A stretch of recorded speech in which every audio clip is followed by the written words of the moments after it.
اللہ رب العزت نے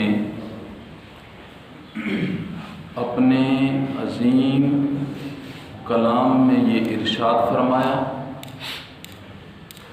کلا بل ران علی قلوبہم ما کانوا یکسبون۔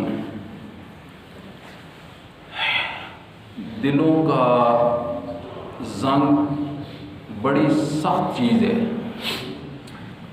جب انسان کے دل زنگ آلود ہو جاتے ہیں تو پھر اس میں احساس کی کیفیت ختم ہو جاتی ہے، اسے گناہ و ثواب کی تمیز نہیں رہتی ہے۔ جیسے لوہے کو زنگار لگ جاتا ہے تو لوگ اسے اتارنے کے لیے کئی قسم کے کیمیکل استعمال کرتے ہیں۔ اسی طریقے سے دلوں کا جو زنگ ہوتا ہے، اللہ نے فرمایا یہ بڑی سخت چیز ہے۔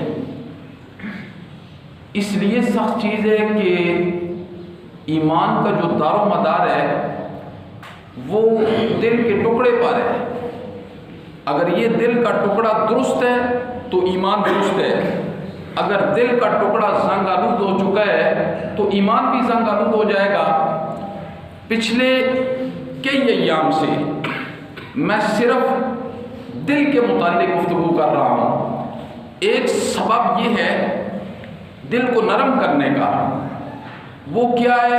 امام الانبیاء نے فرمایا چلتے پھرتے اٹھتے بیٹھتے یاد الہی میں جو بندہ مصروف رہتا ہے، اللہ رب العزت اس کے دل کو زنگ آلود ہونے سے محفوظ فرما دیتے ہیں۔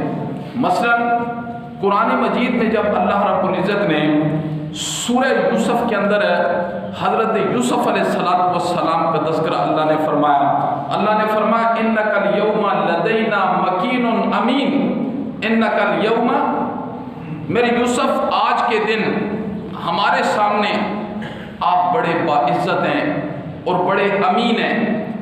یہ جملے اللہ رب العزت نے حضرت یوسف علیہ السلام کے متعلق کب استعمال کیے؟ اللہ رب العزت نے اس وقت استعمال کیے جب ایک معصیت کا موقع آیا تو حضرت یوسف علیہ السلام نے فرمایا انی معاذ اللہ، میں اللہ سے ڈر گیا۔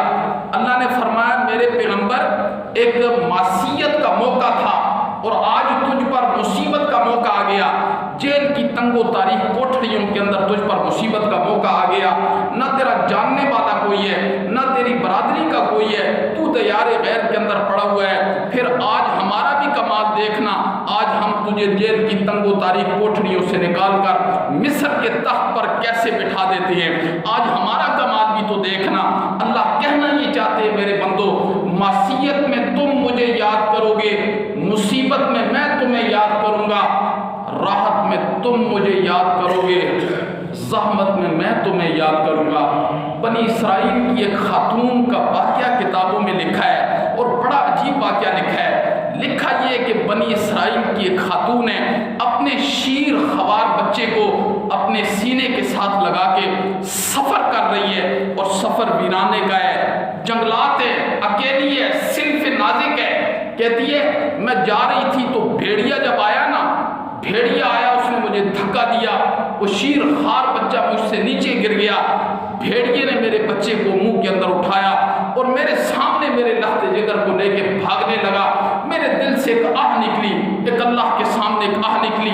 اچانک میں نے جو دیکھا نا کہ درخت کے پیچھے سے خوبصورت نوجوان آیا، اتنی تیزی کے ساتھ وہ آگے بڑھا نا، اس نے بھیڑیے کو دھکا دیا، بھیڑیا گھبرا گیا، بھیڑیے کے منہ کا جو لقمہ شیر خوار بچے کی صورت میں تھا وہ نیچے گر گیا۔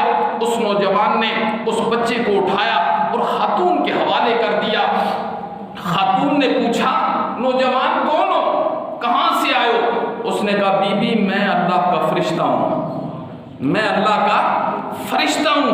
اس نے کہا اللہ کا فرشتہ اور میری طرف یہ سمجھ نہیں آئی ہے، گناہگار ہوں، خطاکار ہوں، سیاکار ہوں،